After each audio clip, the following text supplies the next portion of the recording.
Kanina po, Commissioner, you said, you admitted with the documents which are being required during importer's accreditation, walang kayang itagong information ang importer sa inyo. Now, the question is, sino po ang importer nitong 6.4 billion na shabu? This is an incident which really shocked the BOC, especially during your term. Sino ang nagpasok nito sa Pilipinas? Ang alam kong nag-import, sila Taguba. As head of the BOC, nalusutan ka ng 6.4 billion na shabu, nakapasok sa bansa, that is equivalent to 604 kilos, because you are answerable during that time, at least being the head of the Bureau of Customs. This importation, ma'am, the existence of a possible shabu that came into the country was relayed to us by Chinese customs. I received the information 10 o'clock in the evening. By 2 a.m. following day, that's just 4 hours, nahanap na po namin kung naasen siya. So that's why I beg to disagree that nakalusot po sa amin. To the representatives of the BOC, please walk us through. Pakikwento po sa sambayanang Pilipino how the shipment, how the importation works, considering the tariff system and the color-coded lane which has been shared to us by our resource persons. Mr. Chair, may I ask our former commissioner, Commissioner Faeldon,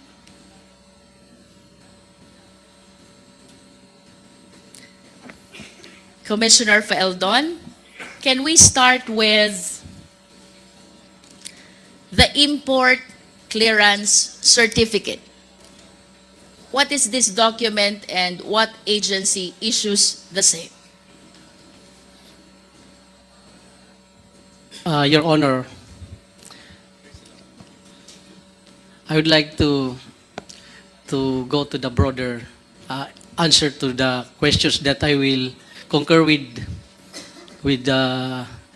Taguba and that there is Tara since immemorial. I think, Mr. Chair, with all due respect to Commissioner Faeldon, but this representation wished to examine the system which is happening in the Bureau of Customs step by step as to how the shipment process goes without necessarily connecting the same to the cases where Mr. Guban and Mr. Taguba were made involved with. So, ang tanong po dito, Commissioner Faeldon, is the system that we practice in general sa Bureau of Customs. And considering that for a certain period of time, kayo po'y umupo bilang head of the agency, I wish to believe that you have the knowledge about the basic system, the fundamentals which are supposed to be followed or perhaps being followed in the Bureau of Customs. Let's start with the import clearance certificate. Ano po ito, Commissioner? At ano pong ahensya ang nag-i-issue nito? we have the Accreditation Management Office. It's popular known as the AMO. This is the office that accredits all importers. You cannot import anything if you have no accreditation, certification from that office. So during my time, we have 12,000 combined importers and brokers. And in 6 months, I delisted 4,000 of these because we have found out that they're lacking of the requirements. Some are found to be erring. So that's the first thing I did as far as trying to control these importers. So that is where the accreditation come from the Accreditation Management Officer. They're the ones who vet those applicants for accreditation so that they can do their importation. Commissioner, can you please state again the name of the office which takes care of the import accreditation process? Accreditation Management Office. Sila po yung nagpo-proseso, nagve-vet ng accreditation ng gusto maging importer. Accredited importers and brokers. Will you confirm that if I have intention to import goods, the first step should be to apply an import accreditation. Yes, Your Honor. Without that accreditation, I cannot import goods into the country. Yes, Your Honor. Okay. You made mention about 12,000 accredited importers, which later on, you deleted the 4,000s because they are remiss with respect to certain requirements. Question po, Commissioner, ano po ba yung requirements natin for purposes of importers accreditation? You have to specify in your application what specific goods you're going to import. You have to show certificate from the bank that you have deposited a specific amount that makes you capable of importing that goods. You have a verified office that can accommodate the transactions of your importation, business permits, and so the usual permits that the government issues when you establish a business, Your Honor. For me to be able to inform this office, Commissioner Faeldon, mayroon po ba kayong pinoprovide na form where I should fill in the goods I intend to import? Yes, Your Honor, we have the packing list that you're supposed to submit to the customs list of those goods that you're supposed to bringing into the country. Commissioner, we're still on the process of importers accreditation.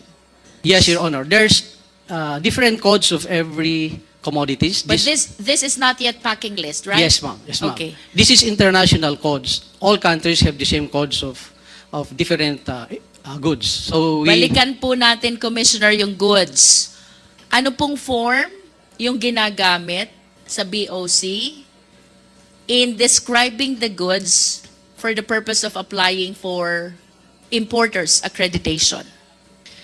I cannot remember the codes. There are thousands of codes, sir, representing specific goods, sir. But But the form is provided by the BOC. yes, ma'am. It's And- also in the website. It's publicly accessible in the website of BOCs. Is And you is it correct to say that in the form there are codes that you mentioned?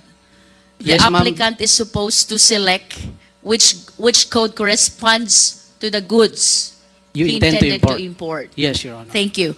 With respect to bank documents, Commissioner Faeldon, what specific document do you require? During my time, it is the certificate of deposit because there are certain goods that require a specific percentage of amount that you have in the bank so that you can import that specific commodity. So these are the small nitty-gritties that the Accreditation Management Office has to verify before they will approve their accreditation, Your Honor. Sir, would it be correct to say that the amount required per certificate of deposit depends on the goods to be imported? Yes, Your Honor. If you intend to import just few items of commodities, you are not going to be required to deposit large amount of money. So it's going to be the specific percentage vis-a-vis the intended commodity to be imported. I am no longer particularly clear about it, Your Honor, but it can be verified, Your Honor. How about with respect to the office? What particular document do you require? There's a list of the requirements issued by the Accreditation Management Office. These are publicly accessible in the website. So you have to go to customs and present all these documents. These are the prerequisite requirements and you'll be interviewed. And I assume the office has to be verified and all the other documents that is listed, that is submitted by the applicant, Your Honor. You mentioned that you verify the office address of the applicant. Is that correct? That's supposed to be some of the requirements because some of the 4,000 we delisted, when we verified those addresses, it's actually non-existing addresses. That's why we delisted them. So there are so many importers and brokers who do that. So when we try to vet the airing and the fly-by-nights, we found out that 4,000 at least were airing. That's why we delisted them. That's during my time, Your Honor. In other words, Commissioner Faeldon, by practice, you did the verification of the office address, reason why you were able to discover this 4,000, which accreditation you deleted already.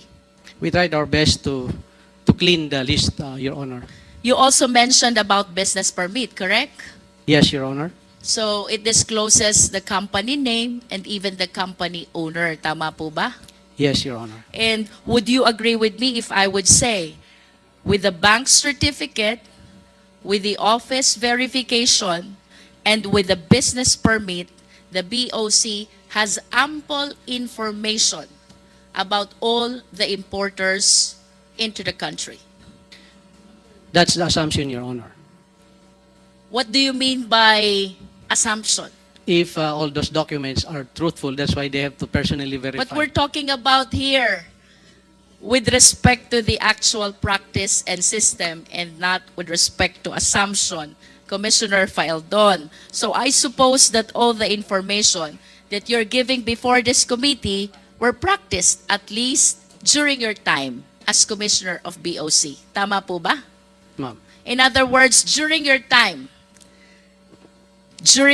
Commissioner Faeldon, all importers' information are within the safekeeping of the BOC, considering the ample requirements that you are requiring initially for purposes only of importers' accreditation.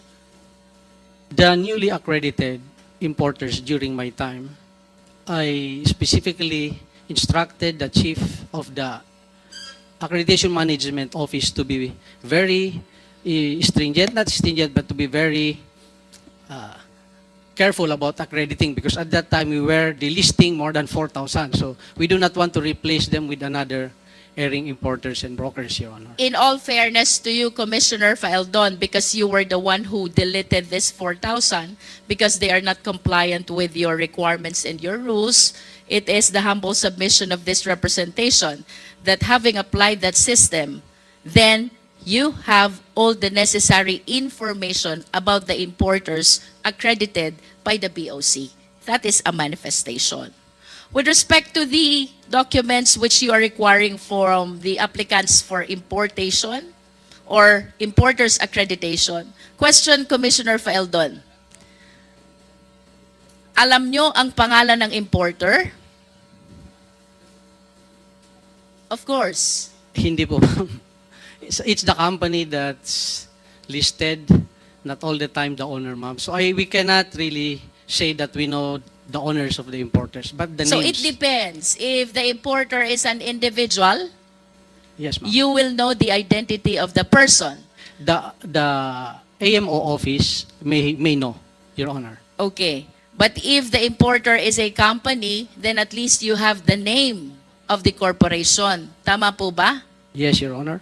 And for you to know the owners of this corporation, I wish to believe that you required also the articles of incorporation and the GIS of this corporation who applied for importers accreditation. Tama po ba yun? Yes, Your Honor, the usual business requirement. That's actually what we do kapag ka ang applicant ay corporation. Normally, even for purposes of business permit, ang kasunod po nating hinihingi is articles of incorporation along with the general information sheet. Do you agree with that, Commissioner Faeldon? Yes, Your Honor. O balikan ko po yung first question ko. You have the means to know kung sinong importer, whether he's an individual or a corporation, considering the documents that you are requiring during the importer's accreditation process.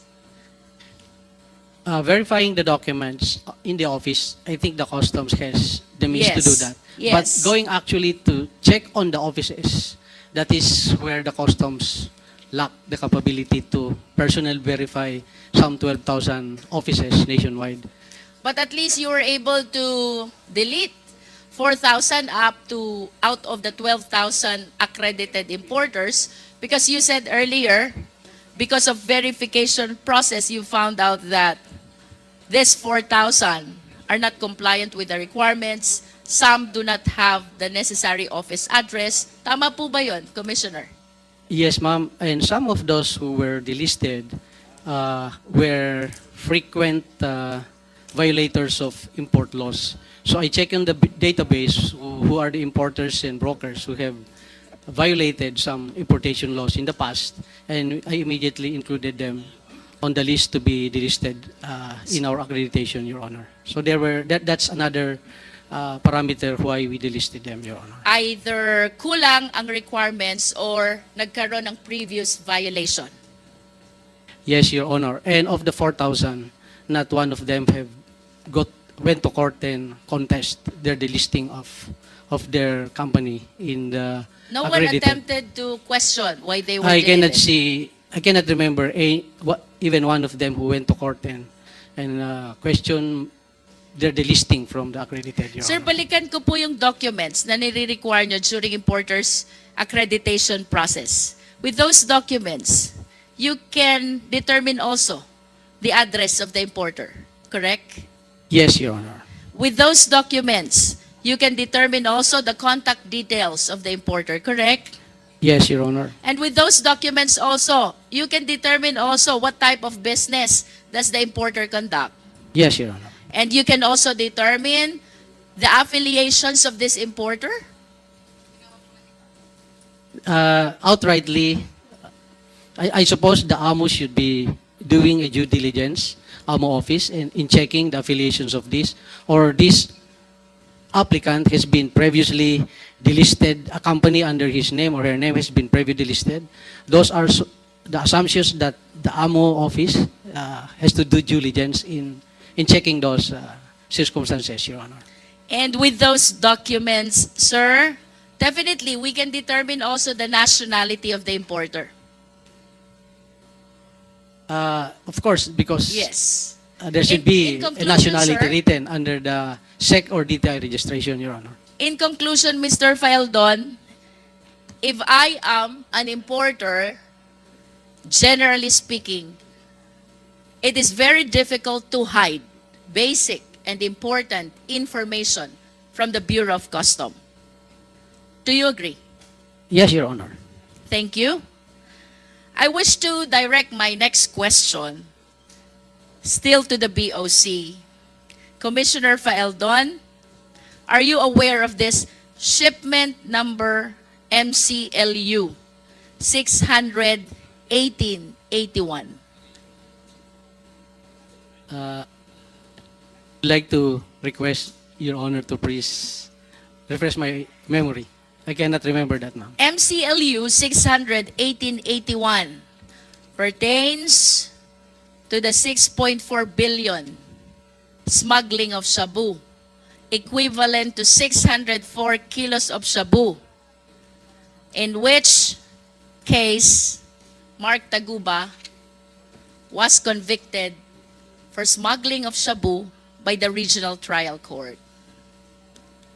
That is MCLU 61881.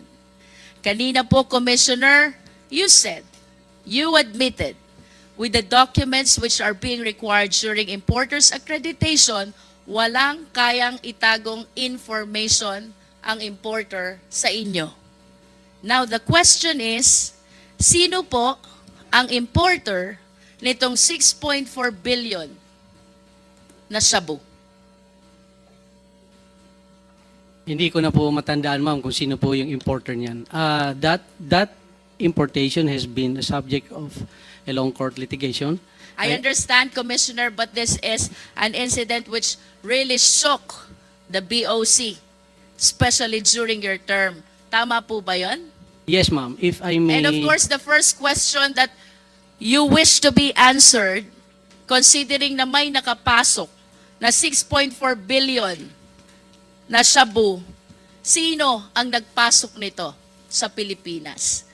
I want to refresh your memory, Commissioner Faeldon. Walang makakapag-import without the importer's accreditation. You likewise said, what with the ample requirements which are being required from the importer, walang kayang itagong information ang importer from the Bureau of Customs. Now, we are talking about this specific shipment that pertains to 6.4 billion of shabu, which shook the Bureau of Customs and even your leadership of the BOC when this shabu was apprehended in the Valenzuela warehouse. Question, Commissioner, this is something na hindi mo dapat nakakalimutan. Sino po ang importer nito? I would like to be given time to check on who's the specific importer of that shabu, ma'am. But the sequence of that apprehension, I can relate to this court, If Your I Honor. may interrupt, Commissioner Faeldon, would you agree with me if I would say that as head of the BOC, nalusutan ka ng 6.4 billion na shabu, nakapasok sa bansa, that is equivalent to 604 kilos. Di ba? The first question that will pop up in your mind, sino ang nagpasok nito? Because you are answerable during that time, at least being the head of the Bureau of Customs. I find it strange that an incident as big as this during the time ay makakalimutan nyo po. This is something na hindi nyo dapat makalimutan because it casted doubt to your Your Honor, leadership as head of the BOC. Ang alam kong nag-import, sila Taguba. But I want to be corrected if hindi po sila ang nag-import niyan. Nagparating sa bansa. Yung importer mismo, in the packing list, because this is, ma'am, if I be given just 1 minute to explain this, so that you are correct, ma'am, the nation has to know the truth about this. You may agree or disagree with me, ma'am, but please give me a chance to. Because this has been tackled by the nation in 2017. This importation, ma'am, the existence of a possible shabu that came into the country was relayed to us by Chinese customs. I received the information 10 o'clock in the evening. By 2 a.m. following day, that's just 4 hours, nahanap na po namin kung naasan siya. So that's why I beg to disagree that nakalusot po sa amin. Hinanap ko po, ma'am, because I was given the information that there's a shabu, possible shipment of shabu, na galing sa China. And the information was given to us. So I give instruction to the intelligence division. I give them the information and they look for it. So that is how this shabu came in. At nahanap po namin, ma'am, not a single kilo went to the streets. I think yung sinasabing nalusutan, yes, I take the responsibility since 2017. But if you read the Customs Modernization and Tariff Act, there's a clear delineation of the tasking of the commissioner and the customs collector. And in that law, it's very specific that only the collector has the right to release shipment. So of the 38 ports, it is impossible for the commissioner to check every shipment. That's why it is delineated to them by the law. The verification and authority to release all those shipments does not rely on the commissioner anymore. It is now on the individual port collectors. So, but when I received the information that there is a possible importation of shabu that passed through customs, it took us 4 hours to locate that, ma'am. And I want to take that as something that I did good, contrary to the perception that I let it go. I did not let it go, Your Honor. Commissioner Faeldon, let me complete the context of my question. When this representation made use of the term nalusutan, nahuli niyo yung shabu, pero hindi niyo nahuli yung importer. And today, I am asking you, sino ang importer? You cannot even say an information which is supposed to be highly important because of the huge amount of prohibited drugs which were apprehended by you. Hindi ho ba quite strange yan na hindi nyo matandaan or perhaps you did not bother to check sino po ang importer nito? For me, Commissioner Faeldon, it is not enough that you apprehended the shabu. You should have arrested the people responsible for the shipment of shabu as well. Kung parehas nyo pong nahuli, yung shabu at yung tao, you might be correct. Hindi po kayo nalusutan. Pero nahuli nyo yung shabu, hindi nyo nahuli yung tao, I hope, with all due respect, you will understand why I use the terminology nalusutan ang BOC. Yes, Your Honor. So let me go back to my question, Commissioner Faeldon. Would you like to... Mr. Chair, in the indulgence of Congressman Luistro, hindi yata sinagot ni Commissioner Faeldon kung sino yung importer. Please tell us kung sino yung importer. I will tell you immediately after I get the name, Your Honor. I do not want to be saying person here na hindi pala siya. I want to make sure that siya po yun, sir. I am asking someone to... Then you do not have it even know verified right to me. now? You're not even sure right now? Ba, pambihira naman buhay ito. You should be sure right now. Kung nakahuli kayo ng ganyan, hindi nyo alam kung sino yung importer? Sir, gusto ko lang sana ma-verify talaga, sir. Kasi Well, you I better cannot tell us remember later the on who. specific name anymore, sir. So, Because look you'll be accountable to this. Nakahuli kayo ng shabu, inamin mo. Pero hindi mo alam kung sino yung importer. sir, within the day, within this hearing, I will name kung sino po yun, ma'am. I just want to make sure that Thank you, Mr. I will Chair. get Thank the you, correct name. Your Congresswoman Honors. Luistro. Yes.